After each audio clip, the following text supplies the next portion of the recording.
that, I'd like to hand it over to Chris Jauregui of the Potrero Neighborhood Collective to introduce the session and start talking about this topic.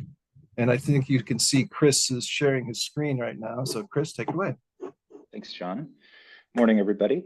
So to build on what John was saying, we have just a brief presentation to a brief introduction to the team, both from Potrero Neighborhood Collective and SFMTA, to discuss some of the changes from earlier in the year when we had released an LBE plan and the impact of federal funding in the project. We do want to talk about the SBE DBE goals that have been put forward in the draft SBE DBE plan that was released earlier this week, as well as the set-asides, and talk a little bit about the process of identifying SBEs and DBEs, and then close with question and answers from folks.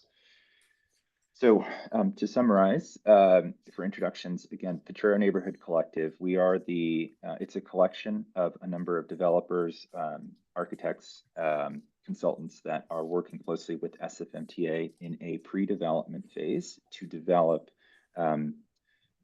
the Potrero Yard modernization project. Part of Potrero Neighborhood Collective includes Plenary, which is where I sit. Plenary is a lead infrastructure developer working closely with SFMTA on this project. We also have, as I mentioned, various different consultants and firms as part of this Potrero Neighborhood Collective, this consortium. And recent additions to the team have been Rosales and Miguel Galarza, who are acting as the PNC liaisons to help support the SBE and DBE initiatives that we will be doing in the project. As well, we have representation from SFMTA CCO office, Virginia Harmon and Nichole Truax on the line as well. To build on the Potrero Neighborhood Collective team, just want to give a little bit more detail there. So we have PNC, our acronym, contracted with SFMTA in this pre-development phase before any construction is going on to advance a number of different things, including environmental initiatives, entitlements, which were successful in achieving earlier this year, conceptual design, various site due diligence, a number of different things that Potrero Neighborhood Collective have been engaged with SFMTA. We do have, and this is hopefully seen in the draft SBE DBE plan, an architect on board, Arcadis, formerly IBI Group, who has been supporting in advancing conceptual design to all the way to schematic level design. The intention is that Arcadis would stay on as the lead designer to support further design once a contractor has been selected. Potrero Neighborhood Collective does not have a contractor at this stage. There's a procurement process underway to bring on a contractor, and it's the intention that that contractor would then partner up with Arcadis for advancing design for the bus facility.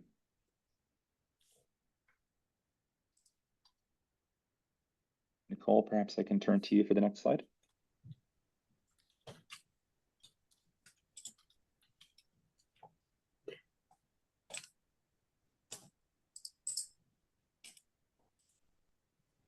Good morning. Thank you, Chris. And welcome, everyone. Nichole Truax with the Contract Compliance Office. As some of you may be aware, there is a lack of funding resources for this project, and therefore this project has transitioned from a locally funded project to a project that includes federal funding. Our office contacted the FTA, and we were informed that we are not permitted to use a local business preference program for this project, which means LBE requirements cannot apply. However, federal regulations allow for local hire requirements, and the local hire requirement is 30% for construction. The LBE plan has now transitioned to an SBE DBE plan, as Chris mentioned. With that said, LBEs, SBEs, and DBEs that do not exceed the SBE size and DBE statutory threshold caps are considered SBEs under the SBE DBE plan. The draft SBE DBE plan, as mentioned, is now posted on SFMTA's project website. Public comment on the draft SBE SBE DBE plan is open through November 12th. Chris, I'll turn it back over to you. Paul. So we also wanted to talk now about the draft SBE DBE plan that we had put forward earlier this week. I think we mentioned at the top of the hour that there is a public comment period to receive comments for that draft SBE DBE goal. What we thought would be helpful was to provide a little bit more insight of what the goals are for design and professional services and construction. With that, perhaps I can look to my my friend Miguel to lead this discussion. Thank you, Chris. So, community, given that it is a SBE DBE goals, they've been broken out into two categories. Obviously, there are the construction category, which the majority most likely are on the call for, but there is a design criteria and professional services goal that also must be met. So in that case, the goal is 20% overall SBE DBE, but specifically because of the disparity study, there is a 5% set aside goal for women-owned businesses. Secondly, in the construction area, the goal cumulatively is 20%, but it is broken out by 15% SBE goal. And what is supported by the disparity study is a 5% Black and women-owned DBE goal. So that is the breakup of the goals that have been set forth moving forward on this project. I'll go to the next slide, Chris. Keep in mind that the proposal must include at least one SBE designer for this project per the project agreement phase. So participation will count towards meeting the design and professional services SBE DBE goals. So all participants throughout the process, but there must be one SBE designer per the project agreement phase with Arcadis. Next slide, please. As far as in addition to the goals, there are specific categories that have been identified based on the budget and availability and capacities within the general area of set-asides. And these set-asides have been set to be concrete construction at 10%. The earthwork and paving will be 100% set aside for SBE, DBEs. 30% of all the drywall will be set aside. The electrical portion, 10% of the total electrical package will be set aside. The installation and acoustical portion of this project will be 100% set aside. The landscaping portion will be 100% set aside. The traffic control portion of this project will be 100% set aside. The trucking and hauling portion of this project will be 75% set aside. And the construction cleanup will be 100% set aside. These are based on availabilities within the community and outlying region of the SBE community in general. And with that, I'll give the baton back to Chris. Thank you, Miguel. What we also wanted to just briefly go over, and the further detail is provided in the draft SBE DBE plan.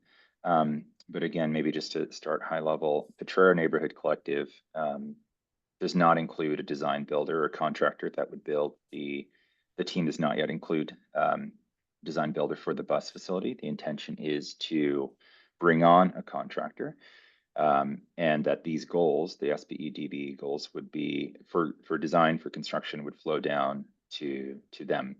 So we have in that plan details of how design builders would bring on various subconsultants into effectively their team, and how those will play out with, in particular, for instance, the SBE designer requirement. So Arcadis would have a role in advancing the design that they have currently advanced for the PDA phase, but they would be working directly with an SBE consultant.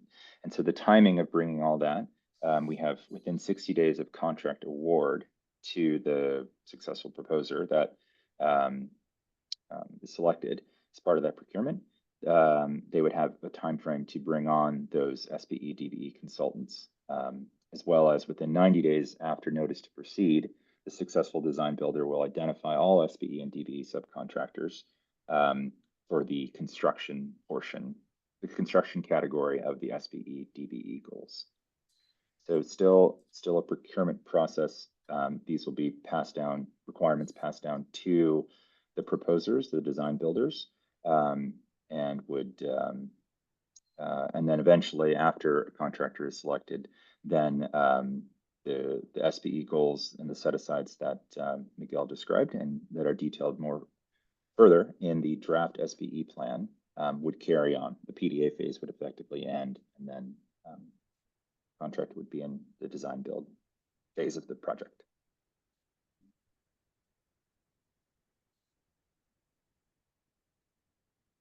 Okay, again, to just cover all the details. So the draft SBE plan was released earlier this week. We are in a public comment period, and which extends all the way until Tuesday next week.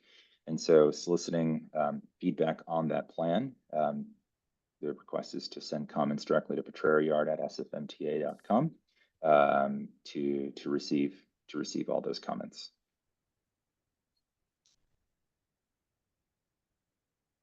And that concludes our formal presentation. We do have Q&A available, time for Q&A available for the remaining time. John, maybe I can turn back to you. Yeah, thank you, Chris. We do have a couple hands raised, and I didn't see the order in which they were raised, but I'll just pick from the top down alphabetically. So again, if you're on the phone, you would raise your hand virtually by pressing *9 and then unmute yourself by pressing *6. So at this point, I'm going to unmute our first questioner, Ann Cervantes, and she can go ahead and ask her question. Oh, Ann, you should see a request to unmute yourself. I got it. Gotcha. Okay. I wanted to ask the question about the set aside for architecture, DBE, SBE. What is the size or the capacity that this person will be participating in the project? Is it a whole project or is it part of a project? What was determined? What criteria was used to establish the set aside? I need to know what the volume or the capacity that you determined that this business could participate in. I know that both Mata and Miguel have that background, and I know a lot about that. Well, the SMTA does have a disparity study, and I'm sure that I didn't read the disparity study, but I would like more information on that. I just assumed that all these goals were set aside based on that disparity study, but that's what I want to talk to, because I want to see how your approach is in capturing our businesses that couldn't do the work, and whether or not it would include micro businesses. So that's what I want to find out. Miguel or Mata? Maybe I could start just so that we're answering comprehensively. Because I know policy really well, so that's why I asked for the guidance of how you were doing it. I mean, do you know for Virginia? I don't know what your experience level is. It's the first time I've met you, so I apologize. Chris? Sure, I'm happy to answer that question. I think it was a number of things that were asked in terms of what the contractors would be looking for scope, how we came up Looking with for architects. I know the scope for the contractors, but I'm looking for architects specifically in the set aside. Right, so the contractors that will look to bring on would take on the role of a design builder. So they would take all the design, the architecture, engineering scope under their design build agreement contract. So the procurement for bringing on contractors is to bring on someone that will enter into a design build agreement with Potrero Neighborhood Collective. So I can elaborate on that one. I also heard you want to, your question is on how we came up with the specific goals for design and professional services. Perhaps I can lean into Miguel to answer that one. And then I also heard you mention seeking information on the disparity study. I think those are the three components of your question. So for the design portion of it, again, Arcadis is the current designer that's part of the PDA phase that has advanced design solely to a schematic design level. So those contractors, ultimately the design and professional services and the construction goals would flow down to the design builder that would enter into that design build agreement. So it's their responsibility to meet all the requirements, all the goals and the various set asides for each of those goals, how they see fit. So it's a long way of saying they would be carving out different roles to say, well, this is for the SBE designer, this is for Arcadis, and rather expand that also to the construction categories. So largely it's determined by them of how they would split and how they would work, their SBE designer would work with Arcadis. In terms of setting the goal, Miguel, can I lean on you on that one? Absolutely. So Ms. Cervantes, you are correct that the disparity study is part of the driving force in determining the percentages that were allocated for participation, in addition to the construction budget that was analyzed based on the total amount of budget for each category and the allowable capacity of the current workforce here in San Francisco. I think that to Chris's point, specifically to your question, I believe that are they going to be looking for drafting services? Probably. And that's probably not necessarily something that architects of certain calibers are looking to do. I would presume that you'd be looking for programming work and things that are of more substantive nature. And I believe that, you know, there is going to be some discussion with the actual design builder when he is actually selected to be able to navigate that road. I don't believe that Plenary and the collective have, you know, dictated how that participation will be met, whether it's one specific one getting all 5% or multiple professional services culminating to that 5%. I think that's going to be left up to the discretion of the design builder to come up with the best program. But that point being, I think that Chris alluded to a 60-day period from contract award. So there's, I believe, a significant amount of time to start to negotiate with the selected contractors to try and carve out that specific goal that you and like-minded professional service providers can try and carve out that specific goal you're looking to attain. So, but I'm talking specifically on the disparity study and setting the goals. The disparity study, I don't know what it read, but the thing is that I know the availability of architects in this region. They're mostly small businesses. Those small businesses have certain capacities to participation. Some of them can go up to 10 million on those micro businesses, but to determining the risk that a contractor takes on. I know that some of them, their maximum insurance in small projects is 2 million. So I want to know how that's being captured, because you stated in your presentation that it was solely one architect. If it was broken down for participation on the different projects, if you have your nonprofit developer and your market rate developer, that they could take a look at that and look at the goals of participation under those things. I know there's a number of DBEs and SBEs that can handle these projects up to 20 to 32 million, but it all goes back to the federal definition. how are you going to capture and how that fits into that disparity study?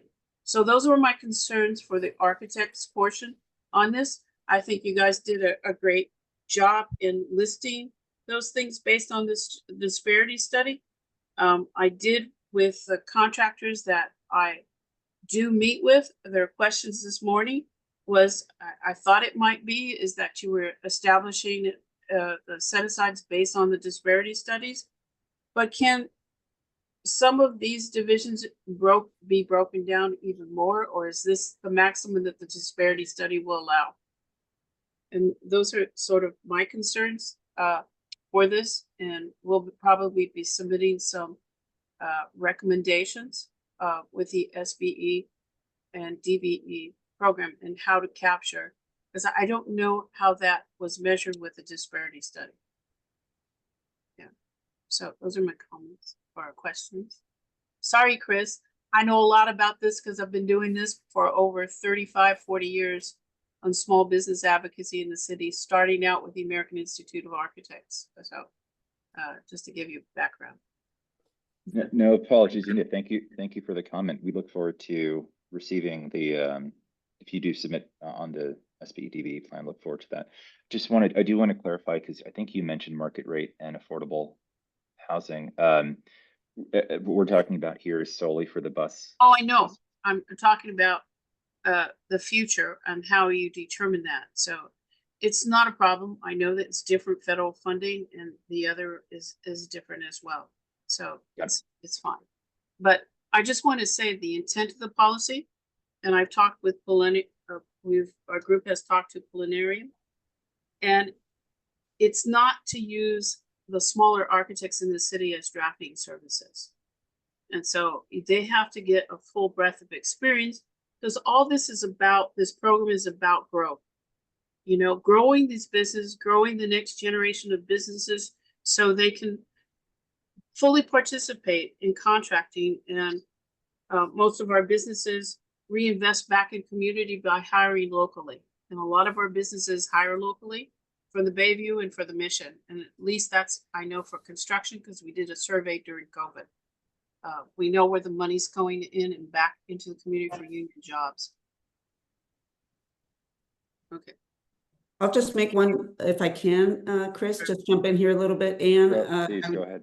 Yes, so I would, Anne, I would direct your attention to page 4 of the draft plan, that when it describes what a small business or who's within the mix of the small business category, this is consistent with the disparity study. It is inclusive of micro and small LBE certified under the LBE program, in addition to certification under the DBE program and the state SBE program. So take a look at that section.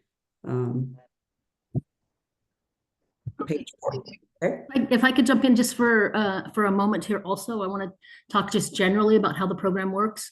You know, and as you know, the design and professional services goal is set at 25%. That's 20% SBE and 5% women-owned DBE goal. However, women-owned DBEs are also SBEs and can obviously leverage that 5% carve out for additional participation, right, to the maximum extent possible, right, that they are up to their capacity, obviously. And then additionally, you mentioned the one SBE designer, that is a minimum, not a maximum, okay?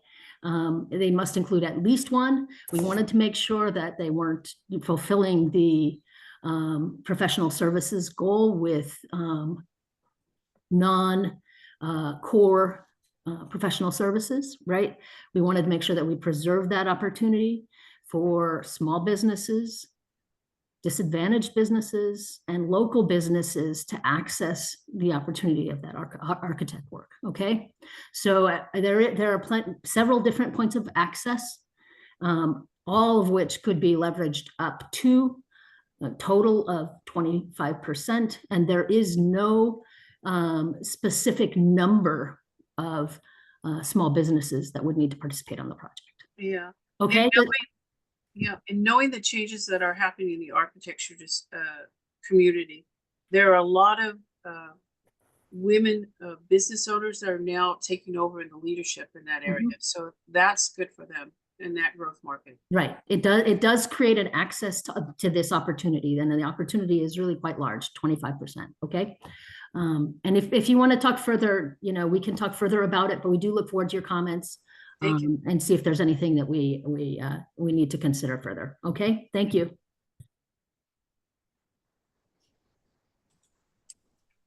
All right, let's continue with the Q&A. I see somebody in the chat from Heavyweight Trucking. I'll unmute you in a second. But just to remind everybody how to raise your virtual hand, you should see a reaction or a react icon at the bottom of your screen. Click on that and you should see raise your hand, and that way we'll know you want to ask a question. If you're on the phone, click or press rather *9, and then we will see your hand raised. So Heavyweight Trucking, I just asked you to unmute, and I think it should be there for you. Hear me? Can you hear me? Yes, go ahead. Thank you. I have two questions. One of them is it possible in the wording of the RFP, like Treasure Island Development Agreement has, that San Francisco LBEs should be considered SBEs and should be like a priority or first consideration? That's my first question. And then my second question is that how come like the airport, who is also federally funded, how do they get to have an LBE, like an LBE program where they have requirements, but the SFMTA on this project does not? So I'll take a shot at the question. So a couple things. LBEs are considered SBEs under the plan, and that is outlined in, I believe, section 1.3 of the plan. So I hope that addresses that concern. But I'm not sure about the airport. Our office did contact the FTA directly, and we were told, because we of course we wanted an LBE program, but we were told that we could not do so for this project. So I do want to let you know that that was a request from our office, and we were informed we were not permitted to apply a local business preference program. Thank you, Nichole. But so I'm wondering, and this isn't really with the SFMTA or the developer, this is when the wording goes down to the GCs. And even though an LBE can be considered an SBE, is there any way that we can get like priority consideration, like on TI, like on Treasure Island, how they have it? Otherwise, we just often get overlooked because we can't underbid somebody from different parts of this state who can underbid us tremendously. So is it possible to put that in the wording that LBE should be a priority or, considered first, like Treasure Island has it? I'm not sure what's going on with Treasure Island, but, and I'll let Virginia also take, we were doing any type of local preference is not permitted under this project. Virginia? Yeah, I think we understand and understand the concerns that you're expressing. We did check in with the FTA and were informed that there was no possibility of implementing preferences on this project for local businesses. That we could do the SBE program, we could do the DBE set-asides consistent with our disparity study, but that we were not permitted to add any local preferences in. With that said, I think we can discuss with our council ways that we can, bring to attention the need for the contractors to consider local businesses across the whole under this program. And while I do not believe that we'll be able to say that that local businesses get first priority or should be considered first, I think that we may be able to put something together, some language together that discusses the importance of the consideration of the local community in leading this project. Great, thank you. Thank you, Virginia. Thank you. They're all my. I can add some context to the San Francisco Airport question. I was the former general counsel of SFO and a deputy airport director there as well. In San Francisco Airport has within its funding portfolio relatively small federal funding. When it applies the LBE ordinance, it is with respect to contracting with local funds, their own funds, airport revenue funds. And so that's why you see a distinction. There's more LBE application or LBE ordinance application at SFO than you would see at SFMTA that relies more heavily on federal funding. Okay, thank you. You're welcome. Thank you. And I see that there's no more raised hands in the chat at this moment. So unless somebody, and if you are having trouble raising your hand, you can put a question in the chat and we can recognize it that way.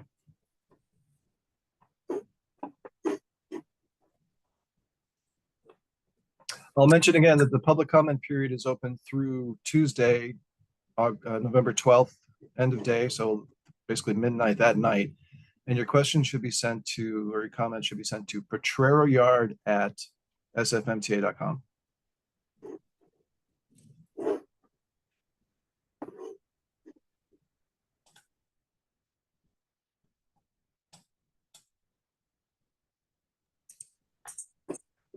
And John, if I may, I do want to add again that local hire, although we're not allowed to do a local business preference program, we are allowed to implement our local hire program, which is 30% for construction. So I just wanted to reiterate that. Thank you, Nichole. Well, it looks like there are no more questions happening. A reminder that we'll be doing this very same session, information session, tomorrow morning at 9 o'clock in the morning with the same presenters and covering the same topics. So please spread the information to your colleagues. If they couldn't make today's session, tomorrow we'll be here again. It's a separate link, so go to the sfmta.com website and look for that specific event to get that specific link to join tomorrow's meeting. But I'd like to thank everybody for participating today. Chris, if you want to wrap it up with a closing statement, perhaps, please feel free. Just to continue to echo your thoughts there, John. Thank you, everybody, for participating. We look forward to receiving all the comments before, again, Tuesday is the deadline. But please attend tomorrow if you have other questions, and look forward to receiving your participation. Thank you, everyone.